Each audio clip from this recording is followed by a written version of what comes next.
Mrs. Millie, and this is Plum. Hello! Welcome to Kids Cooking School. We're so glad that you're here. Yeah! Mrs. Millie? Yeah? I have a joke just for you! I love jokes. What is it? Where did the spaghetti go to dance? Where? The meatball!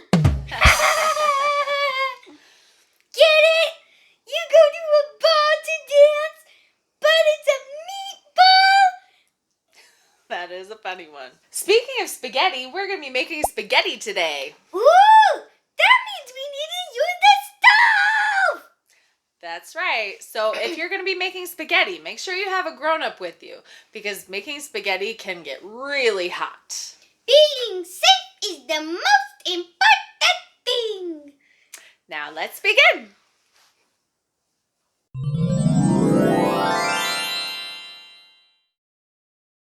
There are so many different types of pasta.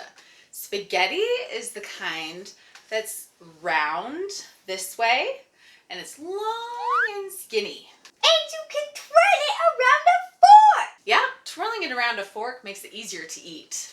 So you don't get your face and clothes all messy. Yeah, exactly. So what do we need to make spaghetti? So what we need is a nice big pot. We need spaghetti, of course. We need salt, and we need a colander. What's a colander? A colander is kind of like a big bowl with holes in it, so that when you pour something that's in water, all the water will drain out, but the stuff will stay inside. So with spaghetti, you cook it in water, so then you would pour it out when it's done, and the spaghetti will stay in the colander, and the water will come out in the sink. Wow, that's neat. It is neat. It's very handy. So the first thing we are going to do is fill our pot about 2/3 full of water. Should it be hot water or cold water? It doesn't really matter, but if you do hot, then it won't take quite as long for the water to boil. So I usually use hot water. Then what do we do? We put the pot of water on the stove on the right burner that fits the size of the pot and turn it on high. Ooh, high. That means it'll get really hot. Yes, it will get extremely hot. Then you pour about 1/4 size of salt into your hand and dump it in the water. This helps to flavor the pasta while it cooks. Then what? Then we wait for the water to boil.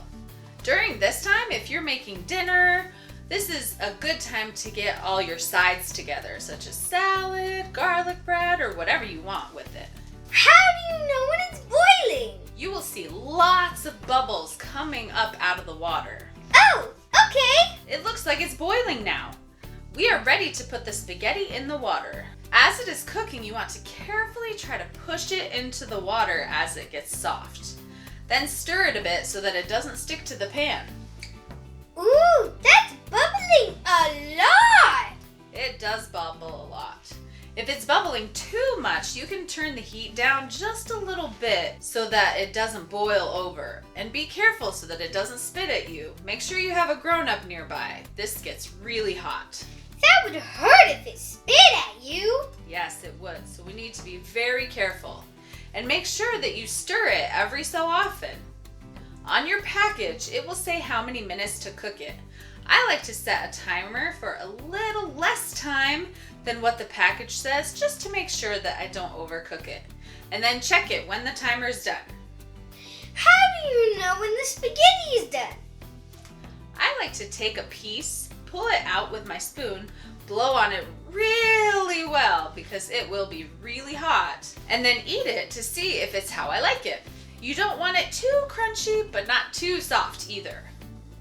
So if it's done, what do?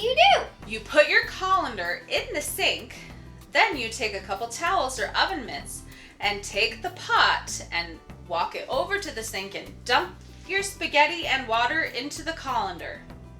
Now with this part, make sure you have a grown-up to help you because it is extremely hot and you could get burned.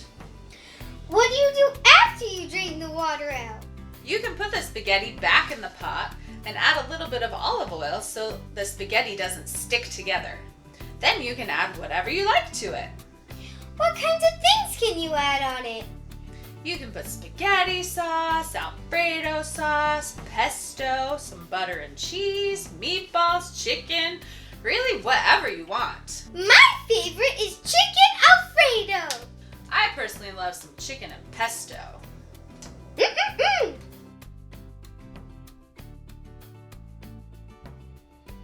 Thanks for joining us. Remember, the more you practice, the better you will get. And it's okay to make mistakes.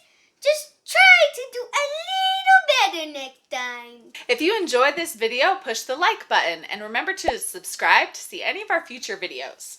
It's the big red rectangle. And if you make any of our creations, make sure you have your parents tag us on Instagram at Kids Cooking School. We would love to see what you are making. Mm-mm-mm. Now go make something tasty. I love butter.